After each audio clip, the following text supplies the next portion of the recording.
부활주일 우리가 함께 나눌 말씀은 고린도전서 15장 19절부터 26절까지 말씀입니다. 그리스도 안에서 우리가 바라는 것이 이 세상에만 해당되는 것이라면 우리는 모든 사람 가운데서 가장 불쌍한 사람일 것입니다.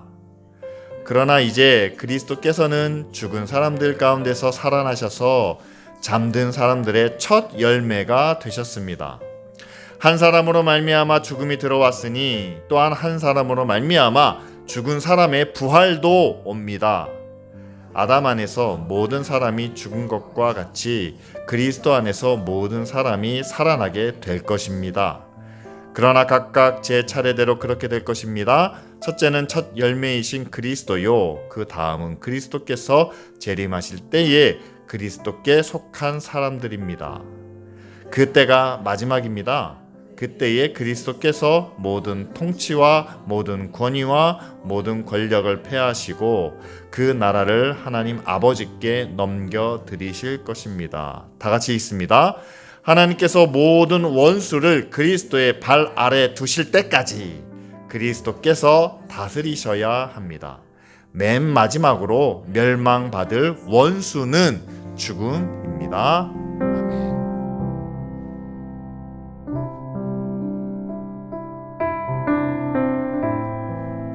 우리가 2025년 부활주의를 맞이합니다.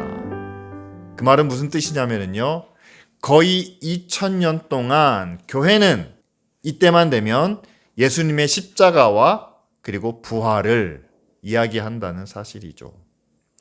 아마 여러분들도 교회를 다니시면서 해마다 이 부활주일 때마다 주님이 우리의 죄를 대신하여 십자가에 죽으셨습니다. 그리고 사흘 만에 부활하셨습니다.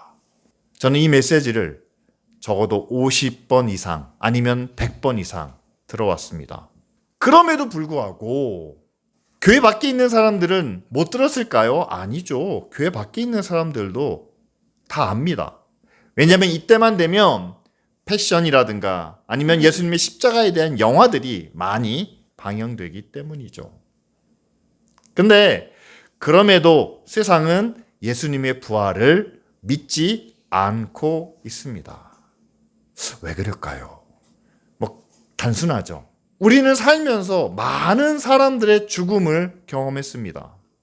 저희 할아버지의, 저희 할머니의, 또 지금까지 살아왔던 모든 사람이 다 죽었다. 몇 년을 살다가 죽었다라는 그런 경험이 누적되어 있죠. 그래서 한 번 사람은 태어났다가 죽습니다라는 것을 우리는 하나의 진리처럼 여깁니다. 반면에 성경이 말씀하고 있는 이 부활은 나사로가 부활했고요. 예수님이 다시 살아나셨고요. 성경이 기록될 때는 있었지만 지금은요. 여러분 삶 가운데 정말 죽었다가 무덤에 묻혔다가 다시 살아난 사람을 보셨습니까? 아니요. 저는 못 봤습니다. 그리고 제 주변에 무덤에 묻혔다가 사흘 만에 다시 부활한 사람을 본 경험담도 없습니다. 그래서 많은 사람들이 부활을 하나의 신화나 이야기처럼 이야기합니다. 경험에 따른 우리의 판단이죠. 그런데 오늘 우리가 함께 읽은 고린도전서에서 바울은 경험에 의한 사실보다 더 깊은 부활의 이야기를 우리에게 전해주고 있습니다. 그 내용이 21절이에요. 21절 말씀에 모든 사람이 죽는다고 했는데 그 죽음이 어디서부터 왔습니까? 한 사람, 아담이 범죄하여 죽음이 이 세상에 들어왔습니다. 아담이 원래는 에덴 동산에서 살았죠. 그런데 그가 범죄하여 거기서 쫓겨나게 됩니다. 그리고 그 죄에 대한 형벌로 죽음을 받게 되죠. 근데 마찬가지로 이렇게 이야기합니다. 또한 한 사람, 하나님의 아들 예수 그리스도의 십자가를 통해서 그분의 죄 없는 희생과 은혜를 통해서 부활도 들어올 수 있습니다. 라고 바울이 이야기하죠. 이것은 죽음과 부활에 대한 사람의 관점이 아닌 하나님의 관점으로 바울은 설명해 주고 있습니다. 아담이 범죄함으로 하나님께서 그 죄에 대한 심판으로 우리에게 죽음을, 사망을 주셨습니다. 그런데 모든 사람이 죽을 수밖에 없는데, 그렇다면 하나님의 창조와 하나님의 계획이 죽음으로 끝나야 되지 않습니까? 이것을 다시 돌이키시기 위해서 하나님은 그 아들 예수 그리스도를 이 땅에 보내시고, 그분이 모든 사람의 형벌인 그 죽음을 대신 당하심으로 이제는 믿는 자에게 죽음 이후의 부활을 약속해 주시는 거죠. 따라서 창조주께서 자기 피조물들에게 내리신 그 죽음을 이제는 창조주 자신이 대신 감당하심으로 부활을 이루어 주신다라는 것이 성경이 말하는 부활의 의미입니다. 따라서 여러분, 내가 경험해 보지 못해서 주변에 있는 모든 사람들이 다 그렇게 이야기하기 때문에 우리에게는 죽음이 있고 죽으면 끝이고 부활이 없다 말하는 것은 어디까지나 우리의 관점일 뿐이죠. 하나님이 만드신 세상, 하나님이 다스리시는, 하나님이 주인이신 세상 속에는 우리의 죄 때문에 우리가 죽어야만 한다면, 그러나 우리 대신 십자가를 지고 죽으신 예수 그리스도의 은혜로 말미암아 우리는 그분을 믿음으로 다시 부활할 줄 믿는다. 부활을 약속해 주셨다. 여러분, 이 사실을 우리는 다시 한번 오늘 말씀을 통해서 확인하게 됩니다. 여러분, 부활할 것을 믿으십니까? 저는 믿습니다. 왜냐하면 제 경험이, 또한 제 주변에 있는 사람이 저는 전부가 아니라고 믿습니다. 하나님이 계심을 믿습니다. 하나님의 말씀을 믿습니다. 하나님의 사랑을 믿습니다. 따라서 약속대로 우리를 다시 부활시키실 것을 믿습니다. 그런데 이런 확실한 부활의 약속에도 불구하고 불쌍한 사람들이 있다라는 거예요. 여러분, 누가 가장 불쌍할까? 오늘 말씀의 제목입니다. 그렇게 성경에 기록되어 있는 부활의 약속에도 불구하고 여러분, 부활을 의심하는 사람, 또한 부활을 분명하게 믿지 못하는 사람들의 나타나는 현상은 이런 거라는 거죠. 어떤 겁니까? 바라는 것이, 구하는 것이, 생각하는 것이 세상에만 속해 있는 사람. 부활을 믿는다면 여러분, 이 세상이 끝난 후에 내가 죽거나 주님이 다시 오셔서 이 세상이 끝나면 그 뒤에 더 영원한 하나님의 나라가 더 큰, 더 놀라운 하나님의 영광이 있다는 것을 우리가 의심하지 않을 텐데, 우리가 그것을 바라고 구하고 기대해야 될 텐데, 우리가 바라는 것이 세상에만 한정되어 있다는 거죠. 그것은 뭡니까? 그 뒤에 있을 영원한 하나님의 나라에 대해서 믿지도 못하겠고 바라지도 못하겠고 기대하지도 못한다는 것 아니겠습니까? 우리는 흔히 믿음 안에서 성실하게 살고 열심히 살고 또한 하나님의 도우심과 은혜와 능력으로 우리가 세상에서 성공하는 것에 열정적으로 살아가면 하나님이 기뻐하시는 삶이다 라고 우리는 생각하곤 합니다. 근데 거기서 한 가지가 저는 빠졌다고 저는 말씀드리고 싶어요. 여러분, 이 땅에서 죽으면 끝이다. 여러분, 그게 아니라는 겁니다. 성실하게 사는데 나는 그 성실한 결과를 이 땅에서 봐야 되겠다. 내가 열심히 살았는데 그 열심히 산 열매를 내가 이 땅에서 누려야 되겠다. 내가 성공을 위해서 정말 이렇게 살았는데 이 땅에서 성공을 꼭 해야 되겠다. 저는 그분들의 생각이 크게 잘못됐다고는 여기지 않습니다. 그래야죠. 여러분, 의로운 세상, 바른 세상, 공평한 세상을 만들어 가고자 한다면 여러분 그래야 되지 않겠습니까? 근데 저는 거기다 한 가지를 덧붙이고 싶습니다. 여러분, 세상이 전부가 아닙니다.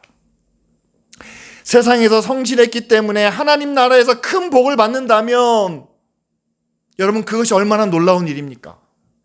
세상에서 열심히 살았는데 그 열심히 산 열매가 천국에서 거둘 수 있다면 기쁘지 않겠습니까? 세상에서 열정적으로 성공하려고 했는데 천국에서 하나님이 그것을 칭찬해 주신다면 그것보다 더 큰 성공이 있겠습니까? 오늘 바울이 불쌍하다고 말한 이유는요, 결과를, 열매를, 성공을 땅에서만 거두는 것으로 생각하는 사람들을 향하여 불쌍하다라고 보고 있습니다. 왜냐하면 그들은 땅에서 결과를 얻기 위해서 성실하지만 옳지 않은 방법을 사용하기도 합니다. 열심이기 때문에 다른 사람을 배려하지 않습니다. 내가 열심히 한 결과를 얻기 위해서, 내가 성공하기 위해서 하지 말아야 될 선을 넘거나 해서는 안 되는 방법을 사용하기 때문이죠. 그러나 여러분, 하나님 나라에서 결과를 얻기 위해서는 우리가 어떻게 해야만 합니까? 아무도 보지 않는 곳에서 살짝 하는 일. 남들이 다 하기 때문에 그들이 하는 방법, 그들이 가는 길을 나도 갑니다 라는 생각. 나도 인정받고 싶고, 나도 성공하고 싶고, 나도 잘 살고 싶기 때문에 어떤 분은 그렇게 이야기를 해요. 천국을 준비하는 일이요? 예, 해야죠.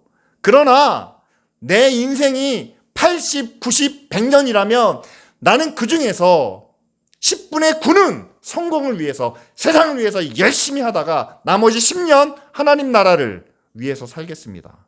이렇게 시간차를 두고 하겠다라는 말씀을 하시는 분이 있어요. 근데 여러분, 나머지 10년, 그걸 누가 보장합니까? 제가 만약에 80에 간다면 70년을 살다가 이제 10년 가겠습니다. 근데 제가 60이 돼서 하나님이 부르시면 어떻게 하시겠습니까? 또 한 가지 불쌍한 이유는요, 여러분, 여러분들이 성실하게 열심히 열정적으로 산다고 그 결과가 공평하게 우리에게 주어지는 그런 세상은 아니다라는 사실입니다. 우리가 알지 못하는 사이에 하나님의 부르심을 받을 수도 있기 때문에 그렇게 잠깐 허무하게 사라져버리는 그런 인생일 뿐만 아니라 세상은 주님이 다시 오시는 그날까지 완전히 정의롭지도, 완전히 거룩하지도, 완전히 공평하지도 않다라는 사실이죠. 어떤 분들은 그래요. 내가 하는 것보다 더 좋은 결과를 얻을 수도 있지 않습니까? 근데 그거를 은혜라고 말씀을 하세요. 근데 여러분, 내가 한 것보다 더 좋은 결과를 얻으면은요, 반대편에서는 나보다 더 열심히 했는데 더 나쁜 결과를 얻는 그 누군가가 있다는 사실을 꼭 기억하셔야 되겠죠. 공평하신 하나님이, 의로우신 하나님이 우리에게 은혜를 주기 위해서 다른 사람들에게 불이익을 주시는 그런 일을 행하시는 하나님입니까? 하나님의 자녀들에게 은혜를 주시기 위해서 믿지 않는 사람들에게 불이익과 해를 주시는 하나님을 구한다면 저는 그런 하나님은 믿지 않겠습니다. 따라서 여러분, 우리가 세상에서 뭔가를 얻으려고 한다면, 뭔가를 구하려고 한다면, 여러분 그것에만 매달린다면 그것은 우리를 불행하게 만들 수밖에 없다라는 사실이죠. 그러면 우리가 행복해지기 위해서는 어떻게 해야 됩니까? 우리의 마음과 우리의 생각과 우리의 관심을 영원한 하나님 나라에 두어야 한다는 사실이죠. 이 땅에서도 열심히 살아야 됩니다. 이 땅에서 성실하게 살아야 됩니다. 그러나 우리의 궁극적인 목적은, 행복의 기준은 이 땅이 아닌 하나님 나라에 두어야 진정한 행복을 우리가 누릴 수 있다라는 사실입니다. 오늘 말씀이 우리에게 가르쳐주는 부활의 또 다른 의미가 있습니다. 그것은 바로 한 사람을 통해서 죽음이 이 땅에 들어왔다라고 성경은 말하는데, 그 한 사람 아담의 죽음이 과연 그가 몇 살까지 살다가 그 숨이 끊어지고 그 육신이 흙으로 돌아갔다라는 것만을 의미하는 것일까? 아닙니다. 여러분, 창세기를 보시면 하나님께서 아담에 대하여 심판을 내리십니다. 근데 그에게 내리는 첫 심판은 그거예요. 에덴 동산에서 쫓겨나는 겁니다. 여러분, 에덴 동산에서 쫓겨난 것, 하지만 아직 아담은 살아있지 않습니까? 라고 생각하시는데, 아담의 육신은 살아있지만 여러분, 아담의 영혼은 이미 죽어가고 있다라고 저는 그렇게 말씀드리고 싶어요. 왜냐하면 아담이 범죄하기 이전에는 누구와 같았는지 아십니까? 아담은 하나님과 같았다. 하나님과 똑같았다는 말이 아니라 아담은 하나님과 같이 영원한 영생할 수 있는 그런 존재였다는 사실입니다. 여러분, 인간은 하나님의 형상을 가지고 있어요. 하나님의 형상은 하나님의 성품을 지니고 있습니다. 따라서 우리 안에 있는 하나님의 형상은 영원한 것입니다. 그런데 아담이 에덴에서 쫓겨나면서 그는 영원할 수 없게 되었습니다. 그리고 아담이 하나님과 늘 대면했던 에덴과는 달리 이제는 에덴에서 벗어나서 하나님을 찾아야 됩니다. 하나님을 부르짖어야 됩니다. 하나님을 만나기 위해서는요, 그가 제사를 드려야 되고 그 자신의 죄를 용서받고 거룩한 모습으로 서야만 하나님과 대화할 수 있는 그런 존재가 되었다는 사실이죠. 저는 그것을 아담의 영적인 죽음이라고 말씀드리고 싶습니다. 아직 육신은 살아있기 때문에 밥을 먹을 수 있고 걸어 다닐 수 있고 손과 발로 무엇을 할 수 있기 때문에 나는 아직 살아있다. 여러분 그렇게 말씀하고 싶으십니까? 그런데 만일 우리의 영혼이 죽어 있다면, 하나님과는 상관없는 그런 삶을 살아간다면, 아니 하나님의 이름을 부르기는 하지만 내 삶의 목적이 하나님이 아니라 나 자신이라면, 하나님의 이름으로 내가 성공하기 위해서, 내가 세상에서 잘 되기 위해서, 내가 세상에서 자랑스럽게 되기 위해서 내가 그렇게 하나님을 이용하고 있다면, 여러분 그것이 하나님의 자녀, 하나님과 온전한 관계라고 생각하십니까?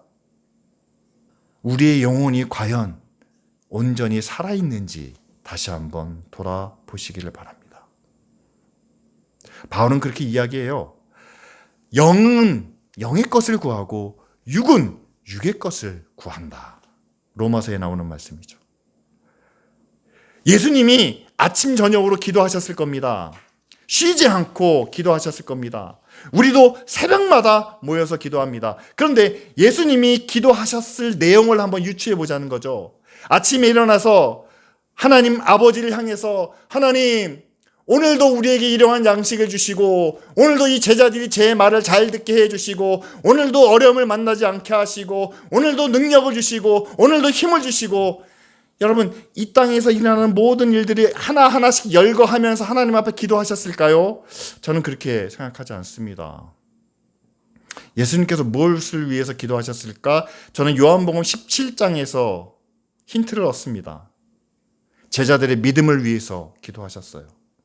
지금 눈앞에 있는 제자들뿐만 아니라 그들을 통해서 또 제자가 될 다음에 믿을 사람들을 위하여, 그들이 앞으로 고난을 당하겠지만, 그들이 앞으로 어려움을 겪겠지만 그 가운데서도 믿음을 잃지 않도록 예수님은 기도하셨습니다. 예수님은 육의 것을 구하지 않으셨으리라 저는 생각합니다. 대신 예수님은 영을, 믿는 자들의, 제자들의 영혼을 위해서, 그들의 믿음을 위해서 기도하셨을 거라 저는 믿습니다. 그렇다면 여러분, 우리도 구원받은 하나님의 자녀로서 우리의 영이 살아있다면 목사는 성도들의 영혼을 위해서 기도해야 되지 않겠습니까? 사랑하는 우리 성도들의, 믿음의 가정의 자녀들의 영혼이 건강하게 하시고 하나님 안에 거하게 하시고 그 영혼으로 세상에서 하나님의 성품을, 하나님의 의와 거룩을 나타내게 하여 주시옵소서. 그러다가 그 성품이 나타날 수 있도록 하나님 그들에게 필요를 채워주시고 일용할 양식을 주시고 학교에서도 모든 관계에서도 다 부족하지 않도록 채워주시옵소서. 마지막 부록처럼 들어가야 되는 것이 이 땅에 관한 것이죠. 하지만 우리는 이 땅의 것을 먼저 구합니다. 성적 잘 나오게 해주시고 성공하게 해주시고 입찰이나 어려운 문제가 있으면 다 해결해 주시고, 그리고 마지막에 하나 딱 붙여요. 이 모든 것을 통해서 하나님께 영광을 돌리게 해 주시옵소서. 그러면 만사형통되는 것처럼 이야기합니다. 뒤바뀐 것 같아요. 달라진 것 같아요.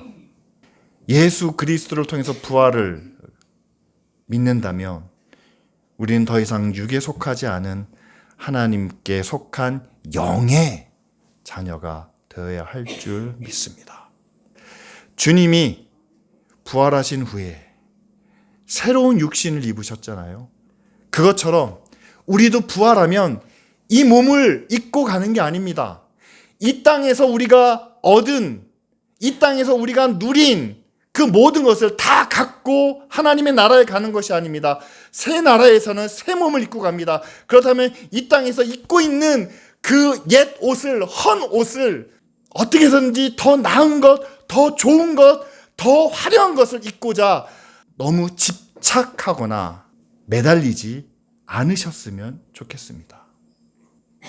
요즘 교회들이 성도들을 향하여 참 행복을 향하여 나아가는 길이 아니라 남들보다 좀 덜 불행한 길을 가도록 가르치고 있는 것 같아요.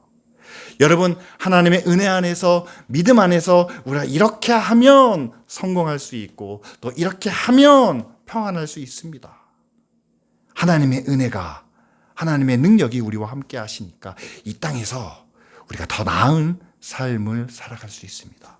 근데 여러분, 그 길은요, 다른 사람들보다 상대적으로 덜 불행한 길입니다. 근데 오늘 말씀하고 있는 불행한 길이 아닌 우리를 행복한 길로, 하나님께서 약속하신 은혜의 길로 인도하는 것은 세상의 기준이나 세상의 판단이 아니라 이 땅에서 사라질 것들이 아닌 이제는 영원한 것에 우리의 마음과 생각을 집중하도록 만드신다는 사실이죠. 세상의 판단에 따라서 움직이는 것이 아닙니다. 세상에서 얻을 수 있는 그것을 위하여, 그것 때문에 내가 행복해지는 것이 아닙니다. 오히려 영원한 하나님 나라를 위해서 살다 보면은요, 세상의 성공을 남들보다 덜 가질 수도 있고요, 세상에서 누리는 것을 남들보다 못 누릴 수도 있습니다. 하지만 우리의 행복은 이 땅이 아닌 하나님 나라에 있기 때문에 우리는 이 땅에서 상대적으로 나은 삶이 아닌 저 영원한 하나님 나라에서 온전히 나은 삶을, 온전히 영광스러운 삶을 우리는 구하며 나아가야 한다는 사실이죠. 오늘 말씀처럼 예수 그리스도의 부활과 우리의 부활은 바로 연결되어 있다는 사실을 말씀드립니다. 한 사람 아담의 죄로 하나님은 사망을 우리 가운데 허락해 주셨습니다. 이제는 그 반대로 한 사람 독생자 예수 그리스도의 십자가로 하나님은 우리에게 사망을 이기는 부활의 능력을 허락해 주셨죠. 따라서 그 부활의 능력에 힘입어 여러분, 세상에서 남들보다 덜 불행하려고 애쓰며 노력하는 우리가 아니라 이 땅에서는 그들과 비슷한, 아니면 그들보다 조금 못한 삶을 살더라도 우리의 기준이, 우리의 마음이, 우리의 목표가 영원한 하나님 나라를 향하고 있기 때문에 그 안에서 참된 행복을 누리는 저와 여러분들이 되기를 간절히 바랍니다. 그것이 우리를 대신하여 십자가를 지신 예수 그리스도의 뜻이고, 또한 그분을 통해서 우리에게 부활을 약속해 주시고 하나님의 자녀라고 약속해 주신 하나님의 거룩한 길인 줄 믿습니다.